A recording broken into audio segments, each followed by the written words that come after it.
Après une première édition réussie en 2014, le Plotari Club du Chaudron est en pleine effervescence pour régler les derniers détails logistiques afin d'accueillir un des événements sportifs marquants de cette année 2016. En effet, le coup d'envoi de la deuxième édition du Master International Pelote va être donné dans le gymnase Fontano-Velmans pour une semaine intense du 12 au 19 novembre. Elle permettra aux Réunionnais de voir évoluer ce qui se fait de mieux au niveau mondial dans les spécialités paletta cuir et pala corta. C'est un plateau composé des meilleurs joueurs amateurs au niveau mondial, notamment 3 Espagnols qui représentent les provinces de Navarre et de Catalogne et qui sont invaincus sur la scène internationale depuis 10 ans. On a invité une équipe professionnelle composée de Pablo Fusto, l'Argentin, qui gagne tout au niveau professionnel depuis 10 ans et qui sera associé à Sylvain Breffel, un néo-professionnel français dans le monde des professionnels espagnols, qui vient d'être champion du monde professionnel à ses côtés en avril dernier. Donc que ce soit amateur et professionnel, tous les meilleurs seront là. Si la compétition occupera donc une place importante au cours de cette semaine, les organisateurs n'ont pas négligé l'aspect éducatif de cet événement avec des journées d'initiation marmaille dont la première est organisée dans l'un des 4 clubs de pelote basque de la Réunion à Saint-Leu. Alors ce matin, l'opération, c'est d'essayer de relancer une dynamique sur Saint-Leu, une dynamique qui existe sur le plan loisir, mais qui s'est un petit peu éteinte au niveau des marmailles ici. Donc l'objectif, c'est de relancer une école de pelote. On va faire découvrir aux marmailles de Saint-Leu cette activité magnifique qui est la main nue. Voilà, donc frapper avec la main. On dit au Pays Basque que c'est le sport de base parce que c'est là qu'on peut apprendre tout simplement les déplacements, les frappes, l'ambidestrie. Et puis une fois qu'on est bon en main nue, on peut jouer dans tous les instruments derrière. On ferme la main juste pour la tenir chaude. Et après, on l'ouvre au moment de taper et on tape. Une discipline nouvelle qui semble faire l'unanimité chez les marmailles, chacun y apportant ses conseils ou ses impressions. Balle tombée et après, au rebond, quand elle remonte, on doit taper avec l'autre main et essayer de passer au-dessus de la ligne noire qui est sur le mur. Et là, ça fait pas mal à la main. Non, faut pas taper fort. Même si on tape fort, c'est un petit peu, pas trop. Quand j'ai essayé, j'ai trouvé ça bien. Après, ça m'a fait mal un peu. J'ai dit non, faut pas lâcher. J'ai pas lâché prise et on a réussi. T'as envie de refaire cette activité, non? Non. Tu préfères jouer avec la main qu'avec la raquette? Oui. Après l'apprentissage, place à la démonstration avec un duel de haut niveau entre une équipe du Pays Basque espagnol et une équipe du Pays Basque français.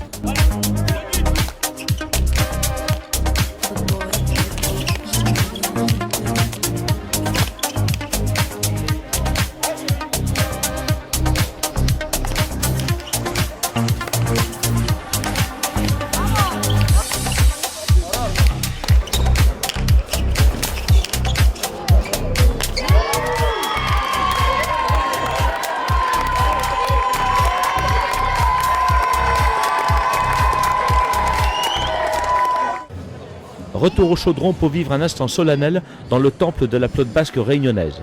L'organisation a mis les petits plats dans les grands, le président du club ne boude pas son plaisir, le conseiller technique national quant à lui remercie tous les partenaires de cette formidable aventure sans lesquels rien n'aurait été possible. Nous quand on part dans les autres pays, que ce soit en France où on est bien accueillis, mais nous voilà, on a tenu à bien les accueillir aussi, à leur faire montrer aussi que voilà, quand nous Réunionnais, nous Tunisiens et Chaudronnais, on sait aussi accueillir. C'est vraiment beaucoup de travail. Moi je remercie vraiment tous les pouvoirs publics, tous les élus et tous les partenaires privés de leur investissement à nos côtés parce que la pelote basque reste un petit sport malgré tout. Mais ici à La Réunion, elle ramène beaucoup de médailles. Elle forme des jeunes, notamment ici au quartier du Chaudron. Ce sport permet notamment un rayonnement de l'île sur la scène internationale.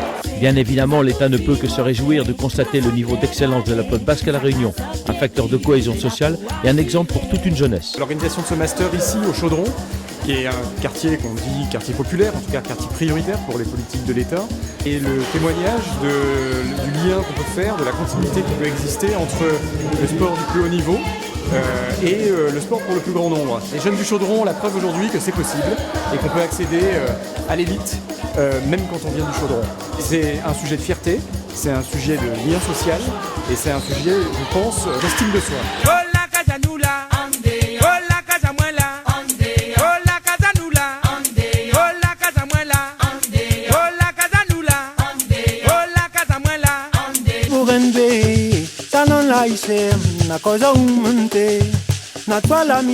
La cérémonie d'ouverture se termine, c'est la compétition qui commence, du très haut niveau, le speaker officiel du MIP 2016 annonce la couleur. Il va y avoir de l'énormissime spectacle, pendant toute la semaine. Donc officiellement, allez on va le dire, on ne l'a pas dit encore, c'est ouvert les Masters numéro 2 de la Réunion. Feu, c'est parti. Pour cette première soirée, 2 matchs de poule sont au programme, avec notamment un duel entre la Réunion et la province de Navarre en pala corta, une discipline nouvelle pour les chaudronnais, mais que résume parfaitement Doudou Fontano. C'est plus lourd, plus dur, et c'est une évolution dans la palette à cuire. En effet, la pala corta se joue avec une raquette moins large, beaucoup plus épaisse que la palette à cuire. Elle utilise également des balles plus lourdes de 85 à 90 grammes. Les Navarrais ont eu raison de la paire réunionnaise et se qualifient pour les quarts de finale. Changement de décor pour l'organisation du MIP, qui se déplace à Sillaos et emprunte la fameuse route aux 400 virages. Ceux qui découvrent en prennent plein les yeux.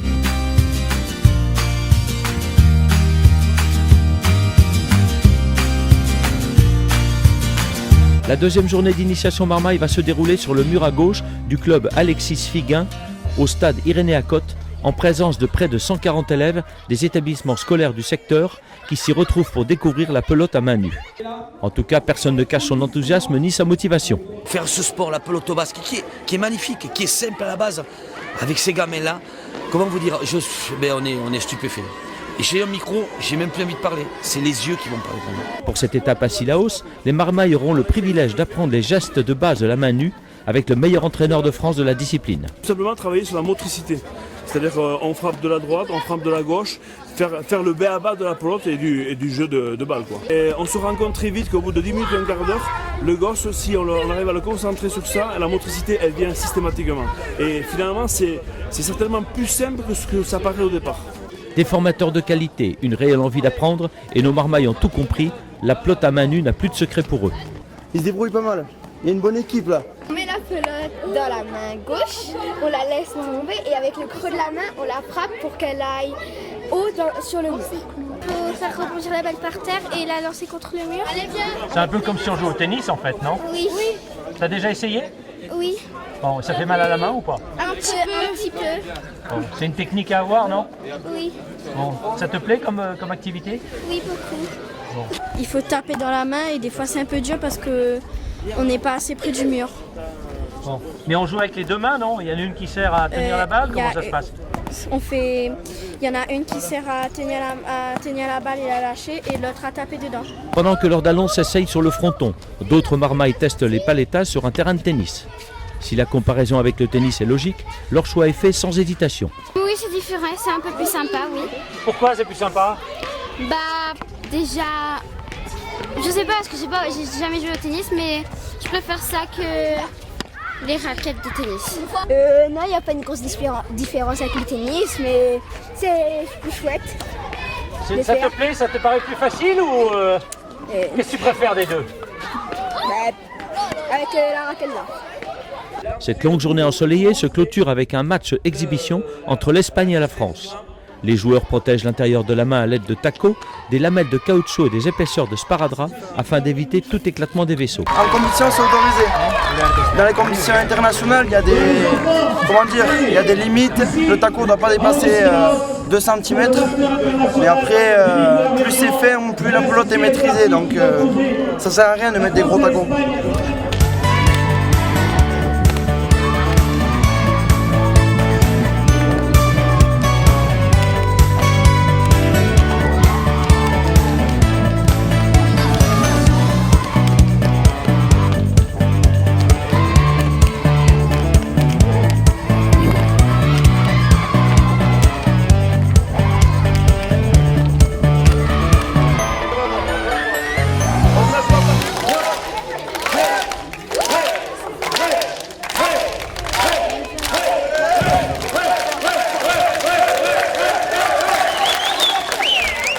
Après l'escapade dans le cirque de Sillaos, retour à la compétition.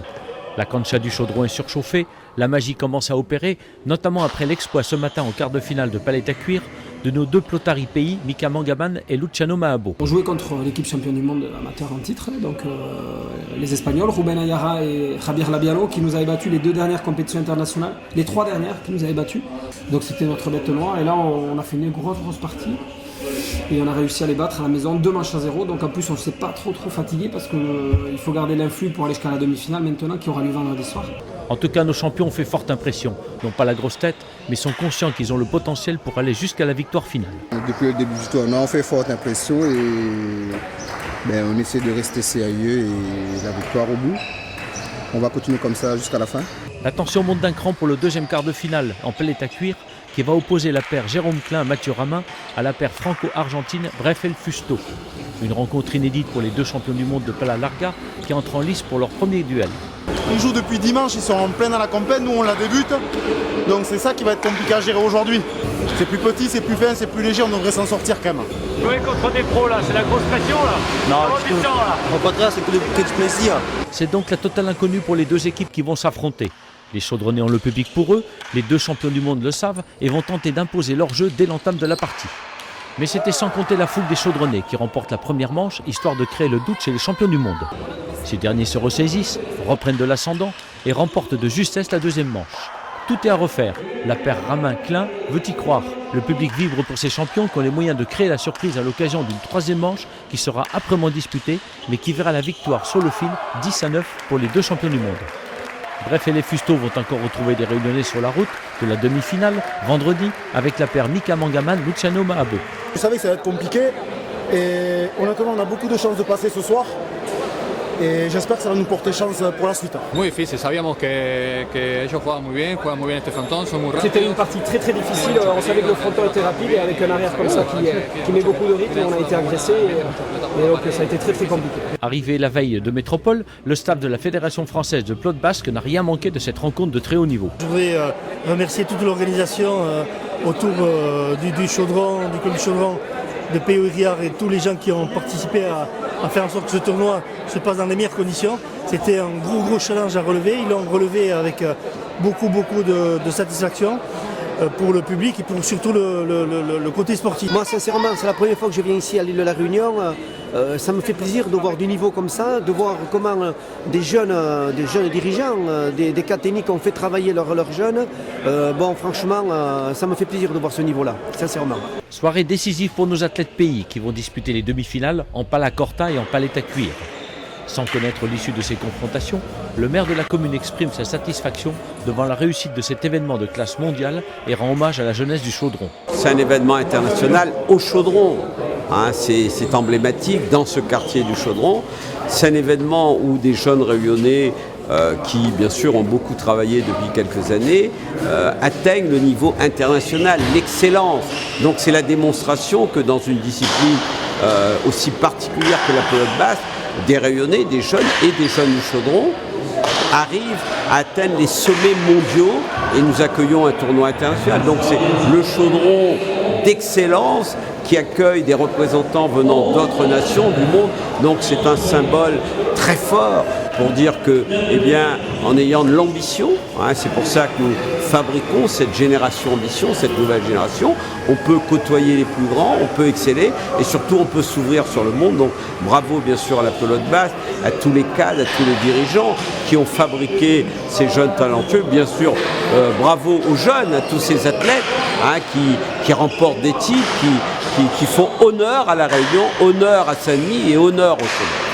Pour la deuxième demi-finale de pala corta, tous les yeux sont rivés sur la légende du Chaudron, vice-champion du monde en palette à cuire, Jeannot Velleman, qui, associé à son neveu Dimitri, sera opposé à la paire espagnole Soraya Moruzabal. Les deux Espagnols frappent d'entrée de jeu et prennent difficilement l'ascendant sur leurs adversaires dès la première manche en gagnant d'un seul point. Mais l'orgueil des Chaudronnais, encouragé par leur public, est plus fort et ils remportent la deuxième manche sur un score plus large, 15-12, en signe d'avertissement. La troisième manche va être un véritable duel de cogneurs dans lequel les deux équipes ne parviennent pas à se départager. À 9 partout, une ultime frappe de l'avant espagnol donne la victoire aux champions ibériques et renvoie nos Plotari pays à la troisième marche du podium. Un exploit pour Jeannot Velleman qui joue depuis seulement 6 mois à la pala corta et a rivalisé ainsi avec une élite mondiale forte de ses 20 ans d'expérience. Il a été impressionné par l'ambiance, c'est un énorme tournoi et il remercie tout le monde parce que ça fait vraiment plaisir d'avoir cette ambiance et ce tournoi-là si loin de chez lui. Pendant que les adversaires d'un soir se congratulent avec respect et admiration mutuelle, d'autres champions se préparent pour la dernière demi-finale de la soirée. On a mis un pied dans la compétition, aujourd'hui on va y mettre les deux. On va essayer de jouer comme il se doit, normalement, pas à l'envers, d'être beaucoup plus agressif, de faire moins de fautes, de jouer plus en équipe tout simplement. d'être réunis à la réunion, comme tu disais hier, et de montrer qu'effectivement on est pro et qu'on a notre place ici et qu'on est légitime. Excité, pressé à en découdre.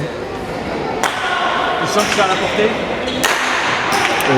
Oui, je pense que c'est à la portée, mais voilà, après sur le terrain, il faudra assurer et être très sérieux et prendre chaque point comme si c'était la dernière. La cancha du Chaudron est brûlante, l'ambiance est électrique. Michael Mangaman et Luciano Mahabo vont affronter la paire franco-argentine, multiple championne du monde. Le défi est énorme, mais il est à leur portée. En effet, nos deux Plotari pays avaient envoyé un signal fort en reportant leur quart de finale en 2 manches. Il en a fallu 3 aux champions du monde pour se défaire de l'autre paire chaudronnaise. Un avantage psychologique que vont mettre à profit nos champions. La partie commence sur un rythme fou. Michael et Luciano prennent un départ canon. Ils s'imposent dès l'entame du jeu, mais sont rejoints à 9 partout. Tout est à refaire lorsque Luciano se fracasse contre le mur à gauche. Plus de peur que de mal, après une courte pause et un gros strapping à la cheville, il revient sur la cancha. Les deux compères remportent la première manche 15-12, le public exulte. Pour la deuxième manche, c'est le même scénario. Les deux champions pays s'envolent, puis sont rejoints par leurs adversaires à 8 partout. Mais aujourd'hui, Michael et Luciano semblent invincibles. Ils ne se désunissent pas. Ils continuent à cogner et remportent la deuxième manche haut la main. C'est l'exploit. Le gymnase du Chaudron explose. Le public est en délire.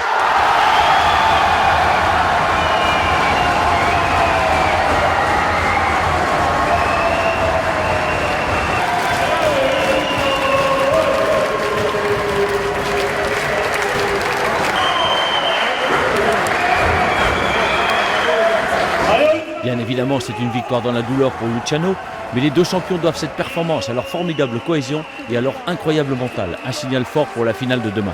Mon arrière, il était là pour combler ce trou-là parce que j'arrivais plus à avancer la pelote. Je me suis tapé le pied droit contre le mur et sans doute une entorse, mais il a su se positionner correctement pour m'aider à remettre dans le match.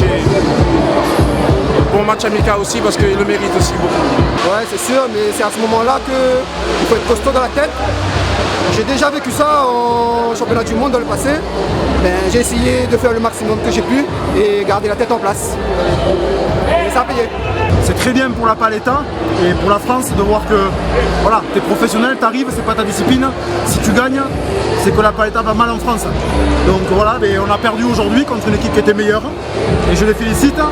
Après toutes ces émotions et avant la dernière soirée des finales qui se joueront demain, l'organisation du Master a programmé une trêve dédiée à la fête en l'honneur des athlètes, des partenaires et du public. Un véritable moment de partage et de convivialité.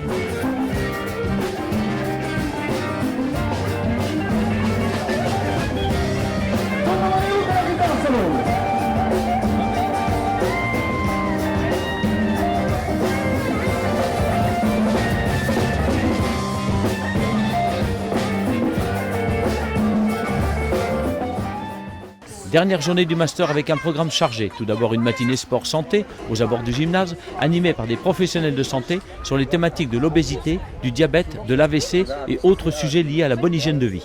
On s'adresse quand même à une population jeune, alors c'est un peu étonnant de voir un stand sur l'AVC. C'est vrai, mais l'AVC malheureusement aujourd'hui touche tout le monde, que ce soit personnes âgées, jeunes, et notamment à La Réunion, on a des personnes qui sont de plus en plus, et qui sont touchées de plus en plus jeunes et plus jeunes qu'en métropole. Surtout qu'à La Réunion, on est devenu maintenant champion du monde de tous les facteurs de risque de l'AVC, avec le diabète, l'hypertension, le surpoids ou l'obésité, le cholestérol, et tous ces signes-là malheureusement nous précipitent vers un AVC possible. Si l'aspect éducatif est bien présent, le côté ludique de cette matinée a été privilégié avec de nombreuses activités physiques comme l'acrobranche, le hockey ou encore le tchoukball. À l'intérieur du gymnase et avant l'arrivée des cogneurs de Palacorta et de Palette à cuir, quelques membres du club de sport adapté de Saint-Denis s'essayent à la pelote basque, une discipline qui a séduit nos champions en herbe. Ça a pris longtemps de faire ça? Oui, Ça te plaît comme activité ça? Oui. C'est mieux que le tennis ou c'est différent? C'est différent. Pourquoi? Parce que ça permet de toucher à plusieurs supports. Quelque part, ils ont déjà une motricité qui les permet de comprendre un peu l'activité. Donc c'est très intéressant. On remarque dans les gradins un observateur privilégié qui n'est autre que le héros malheureux de la demi-finale de Palette à cuir d'hier soir. J'ai essayé de récupérer une pelote vers le 3 là-bas sur le mur à gauche. Et j'ai tapé avec la vitesse, en fait j'ai tapé le mur de gauche et j'ai laissé mon pied ouvert un peu et j'ai tapé la cheville interne, c'est-à-dire en plein fouet contre le mur. Et du coup, Je me suis fait une fracture de la malléole. La blessure de Luciano va être résorbée avec le remplacement de Jérôme. Il a été très très bon tout au long du tournoi, il est monté en puissance, donc c'est aussi une bonne récompense pour lui. Avant que les hostilités ne commencent pour les seniors, les juniors ont disputé leur finale et ont reçu leur trophée. Des jeunes pleins d'espoir et qui donneront les champions de demain. À ton avis, qu'est-ce qu'il faut pour réussir, pour être comme les grands? Il faut s'entraîner beaucoup à la maison et avec l'entraînement aussi. Après, il faut se donner à fond tous les jours. Mais c'est encourageant de voir qu'il y a des grands qui réussissent. Ça veut dire qu'au Chaudron, c'est une terre de champions. Donc pourquoi pas toi, hein? En levée de rideau pour cette ultime soirée de finale, Jeannot Vellemont et son neveu Dimitri entrent en lice pour le gain de la 3e marche du podium en Palacorta. Ils seront opposés à la paire Briand-Figeac. C'est l'expérience contre la jeunesse. Là. Ça va être compliqué, on va essayer de faire ce qu'on peut. Et tant que le public voit une belle partie, c'est le principal. Et cette belle partie, le public l'a eu avec un duel très serré entre les deux équipes à l'occasion de la première manche. Alors qu'ils sont à égalité à 14 partout, les Chaudronnais marquent le point de la victoire et donnent un signal fort à leurs adversaires. Dès l'entame de la 2e manche, les jeunes métropolitains sont gagnés par le doute et ne parviennent pas à inverser la tendance. Les deux Vellemont connus durs maîtrisent parfaitement leur sujet et remportent facilement la 2e manche et la rencontre. C'est donc une très belle 3e place pour la Réunion, la médaille d'or revenant à la paire Navarrese-Zoraya Muruzabal avec une ovation supplémentaire pour Zoraya qui fêtait ses 40 ans. En gros, ça fait 3 mois de pratique. Et ben voilà, quand on arrive à ce niveau-là, on a rencontré les meilleurs mondiaux. On est juste derrière eux. Donc ça prouve que la Réunion est là, quoi. Encore un grand bravo à ce champion emblématique de la pelote basque réunionnaise qui laisse place pour le dernier match du Master à ses dallos Michael Bangaman et Jérôme Klein. En effet, ces derniers vont tenter l'exploit en finale de palette à cuire. Le défi est énorme. En face, ce n'est autre que le grand Emiliano Skufka, un hispano-argentin, véritable légende planétaire, invaincu depuis 10 ans dans la discipline et qui sera accompagné par l'Espagnol Mikel Sanz. Dès la première manche, les Espagnols déroulent un jeu parfait et s'imposent sans difficulté 6-15. Mais à l'entame de la 2e manche, les Réunionnais prennent conscience de l'ampleur de l'événement et il n'est pas question de perdre devant un public en délire. Le Chaudron est à la limite de l'explosion. Nos deux champions décèlent une faille dans l'équipe adverse, des erreurs répétées de Mikel Sanz. Une bonne occasion de prendre l'ascendant et de remporter cette 2e manche 15-10. La dernière manche est irrespirable, car tout peut encore basculer. Michael et Jérôme s'accrochent, Sanz commet de plus en plus de fautes. Skufka montre des signes d'impatience et d'agacement. La partie bascule, 10-7 pour nos Cotari pays, c'est l'exploit. La Réunion est sur le toit du monde, le Chaudron est venu à bout du colosse espagnol.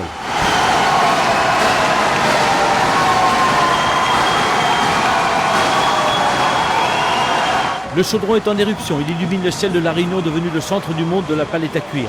La foule des spectateurs est en liesse, les vainqueurs trop émus pour s'exprimer tombent dans les bras de leur mentor, les vaincus bons perdants acceptent leur défaite.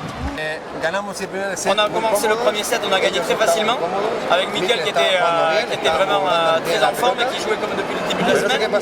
Et puis tout d'un coup au début du 2e set, il a commencé à se bloquer, il a commencé à faire des fautes trop vite alors que moi j'avais besoin de lui pour gagner la partie. Mais il a fait des fautes trop rapides dans les points et après les autres ils ont mieux joué, ça les a mis en confiance et ils sont revenus dans la partie comme ça, ils se sentaient bien et Michael il a fait des fautes trop rapides et ça a précipité leur fin. Beaucoup d'émotions, beaucoup de soulagement et beaucoup de reconnaissance pour le travail réalisé tant par les joueurs que par l'encadrement. Avant d'arrêter mon carrière, justement, c'est laisser un message à ces jeunes-là, quoi. Et là, ce que je leur dis, c'est voilà, quoi. Maintenant la lumière est sur eux. Maintenant, il faut qu'ils se transmettent ça, justement. Ils ont fait ici au Chaudron, au cœur du Chaudron, pour le Réunionnais, à tous ces gens, à tout ce public du Chaudron. Et maintenant, il faut justement qu'on le montre à le monde entier, même en métropole, au niveau international, que le Chaudron est toujours là. C'est un soulagement, c'est une délivrance, c'est... Comme je dis, je suis ému, mais voilà quoi, la victoire est là, il est au bout. Et les gars, on a travaillé dur, très dur. Les gars se plaignaient qu'ils avaient mal aux jambes et tout ça. On a travaillé physiquement beaucoup. Et aujourd'hui, on remporte la finale. Je suis fier, je suis très content, je suis un président complet aujourd'hui. Je félicite tous les joueurs, l'encadrement, l'entraîneur, tout le travail qui a été réalisé ici au pôle. On voit vraiment la qualité du travail, puisqu'aujourd'hui quand même, on a le titulaire qui était blessé, remplacé, et on a vu la valeur du remplaçant, donc c'était fantastique. Le MIP 2016 était une réussite totale. Nul doute que cet événement exceptionnel à La Réunion va devenir incontournable pour le gratin mondial de la Pelote basque, un bel hommage rendu à ce quartier du Chaudron qui donne tant à ce sport. Je voulais vraiment remercier tous les gens qui ont cru en nous il y a un an quand on a dit qu'on voulait faire cette édition de ce volume-là. Donc notamment les partenaires institutionnels, les privés, les publics et puis aussi nos familles parce qu'on passe beaucoup de temps ici sur le terrain et en dehors à batailler, à aider nos joueurs et ce quartier qu'on aime beaucoup. Donc voilà, je voulais remercier vraiment tout le monde, je pense que je vais en oublier. Et ce que j'avais juste envie de dire, c'est qu'on se retrouve dans 2 ans ou 3 ans, on verra en fonction des échéances, mais j'ai envie de dire le plus vite possible pour un Master 3e édition.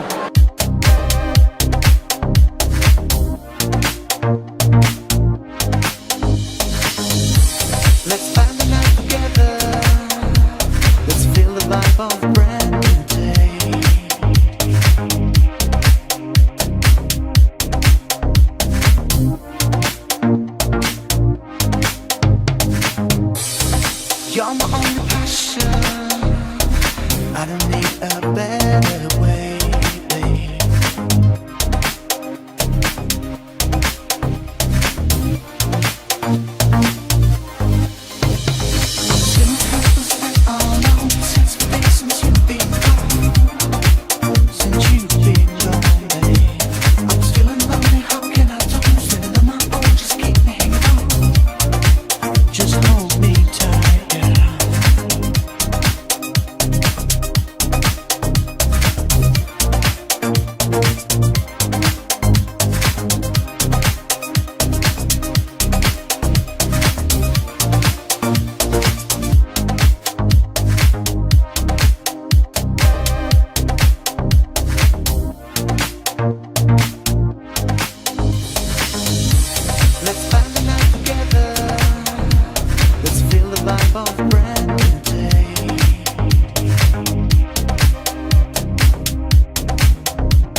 You're my only passion.